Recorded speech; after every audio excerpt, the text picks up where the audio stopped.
Hi there, so I'm at a different place today, a place called Porthcothan. It's not somewhere I come often, it's not far from the house, but it's not the best surf beach, so that kind of puts me off a little bit. But having said that, it is stunning and it's absolutely great for beach barbecues in the evenings. And at low tide there's some amazing rock pools to go swimming in because the beach just opens right out. It's not quite low yet. Anyway, I'm going to find a little place out the wind, probably on one of those rocks over there, and I'm going to do some simultaneous equations, so sort of more higher paper stuff. Okay, right, off we go.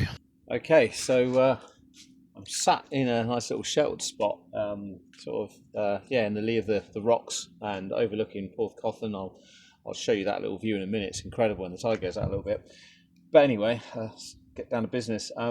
So this is a non-calculator paper 1 set of simultaneous equations from the AQA paper 1 from November 2020. So I did this with a student yesterday, and she got in a little bit of a pickle because she decided to sort of choose a slightly more complicated way of solving this. Now, the easiest way for me is to get x's and y's on the one side. So I'm going to call that equation 1, I'm going to call that equation 2. I'm going to work with equation 2. I'm going to subtract 4x from both sides. So to keep it in order, I'm going to have negative 4x plus 2y equals negative 7. And then underneath I'm going to put equation 1. So that's my top one, so that's just going to be positive 2x plus 4y equals negative 9. Now, you can see that we have the coefficients of y are 2 and 4 respectively, and x are negative 4 and 2 respectively. And the best way of doing this is obviously scale one of the equations up. Now, logically, for me, I would multiply equation 1 by 2, thus making this a positive 4x, and this will be negative 4x. So I'm going to write my equation 2 again in my the top form up here, negative 7, and then I'm going to move this down to here, and that's going to be multiplied by 2, so I get 4x plus 8y equals negative 18. Now, whenever you get coefficients that are the same in x's in this case, and one's a negative of the other, the logical thing to do to eliminate our x's is just simply add, and that will eliminate our x terms, and then we end up with 10y equals, now we're adding these two together, obviously we're adding negative numbers here, so we've got negative 7 add negative 18, which is negative 25. Okay, so I'm going to divide through both sides by 10, so y is equal to negative 25 tenths. Non-calculator, I would always go with fractions, and then I'll just simplify accordingly. So I'm going to divide through top and bottom by 5, so it becomes negative 5, let's get the sign correct, otherwise we'll run into problems. Negative 5 over 2. So there's our y value. Now we've got choices. We need to find the x value, and we can sub y into either of these two equations at the top. I'm going to sub into 2 rather. So I said 1. Okay, I'm going to sub this negative 5 over 2 in place of 2y here, and that will actually get rid of my fraction. So we sub into this one here, and we end up with 2 lots of negative 5 over 2 equals 4x take 7. So obviously my 2's will cancel, get negative 5 equals 4x take 7. Add 7 to both sides, so that takes that to 2 equals 4x. So I'm going to divide through by 4, x equals 2/4, or more, obviously cancelling down to a half. Okay, so we have our two values, so x is equal to a half and y is equal to negative 5 over 2. That basically corresponds to the intercept point of those two linear graphs on the xy plane. So it'll be a half and negative 5 over 2 in coordinate form, and there was a linear equation. Okay, now we're going to go and do a quadratic. So quick break in the middle. This is where I'm sat, just sort of on the sort of rocky bit, which is out of the wind. And if we sort of pan around, here's the view from what I can see from the rock, which is absolutely stunning. There's no one around. And if I hopefully zoom in, there's some rocks at low tide. All of that is going to be exposed, and it's going to be like little lagoons. And this is where I come swimming in the summer usually, because it's quieter down here. Okay, anyway, just a reminder, this is Porthcothan. Right, let's get back to work. So, what you could be confronted with simultaneous equations is a quadratic and a linear. Okay, so what we now need to do is figure out a way in which we can, as best we can, solve these two simultaneous equations, or the intercepts of this quadratic curve and this linear graph. Okay, so we can see that both equations, again 1 and 2, are both equal to y. We've got y as the subject on equation 1 and y as the subject of equation 2. So we know that those two equations actually have a common y value, or they're equal to each other. So we can equate them. Okay, that's the easiest thing to do in this case. So I'm going to write my equation 1, x squared minus 2x plus 1 equals 2x plus 6. And you'll see you've got effectively a quadratic equation, but with obviously a linear component on the right and the quadratic component on the left. But we can combine those by subtracting 2x and subtracting 6 and setting the whole thing equal to 0. So we end up with, should be subtract x squared minus 4x.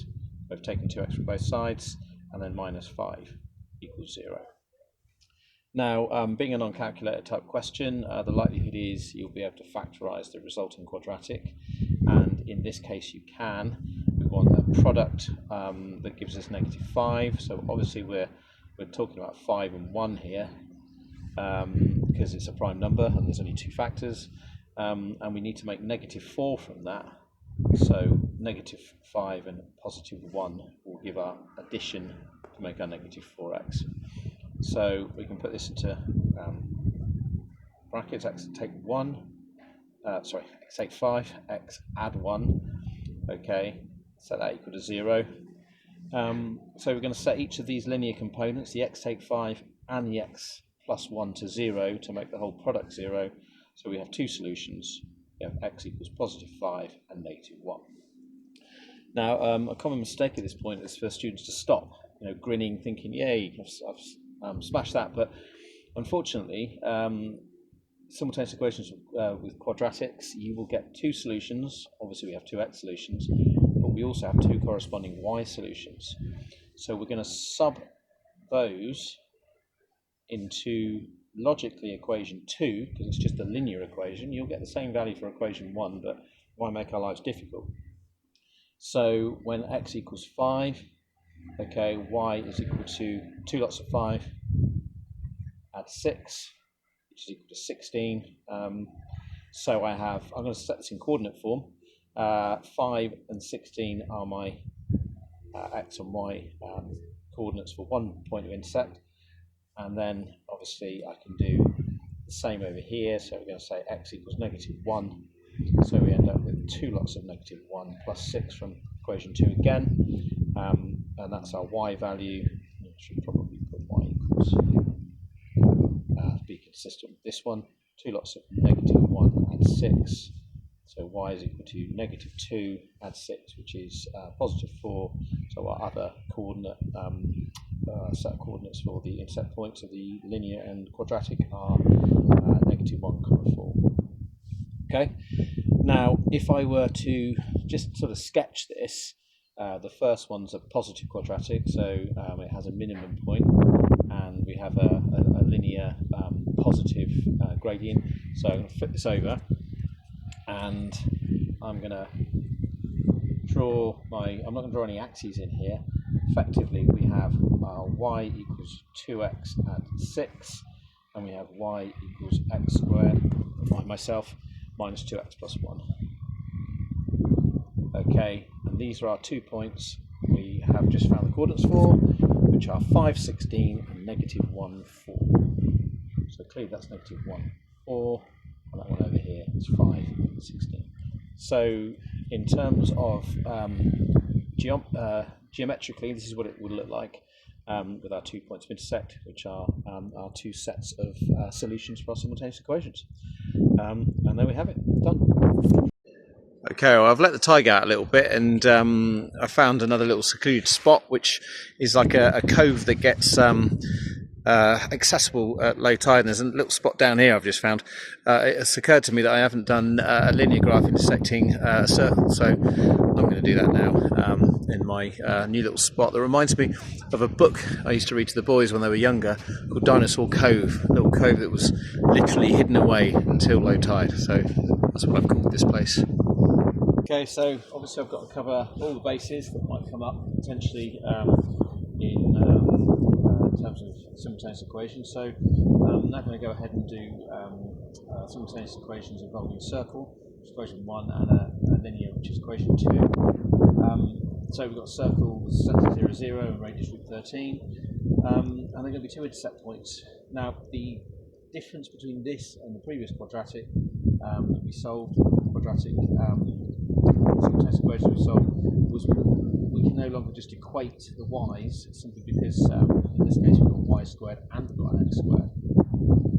So I'm going to square my second equation. I get y squared equals x plus 1 squared. I'm going to multiply that out, which is something I always write side by side so I don't make any silly mistakes. And however you guys expand brackets, I tend to use what's called the Crab's clause. We clear y in a minute, and it's also appropriate for the beach.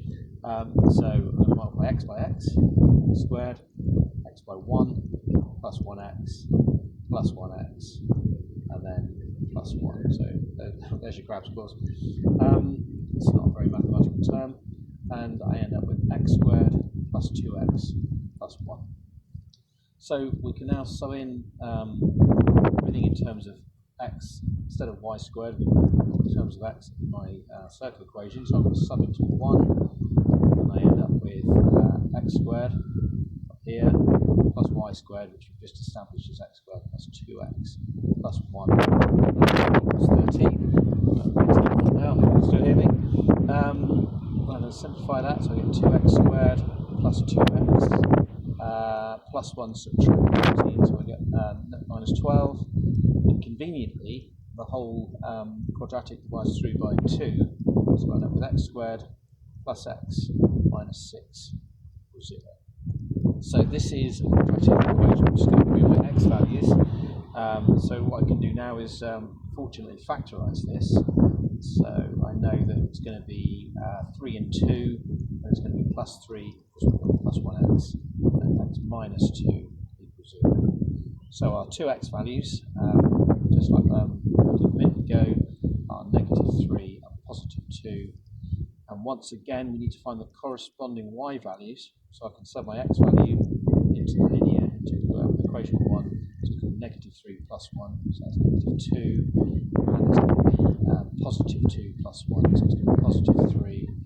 Okay, so our coordinates are 3, 2 and negative 2, 3. There's a certain symmetry to that. If I were to sketch this like I did before, let's just flip this over.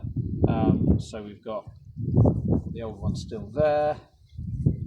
Okay, so we've got our circle, we've got our linear equation that goes through it, we've got our two coordinates we've just found, which are negative 3, 2, which is going to be this one, and then we also have negative 2, 3. So that's geometrically what those equations will give. Okay, so I think I'm probably going to stop on simultaneous equations now. Thanks very much.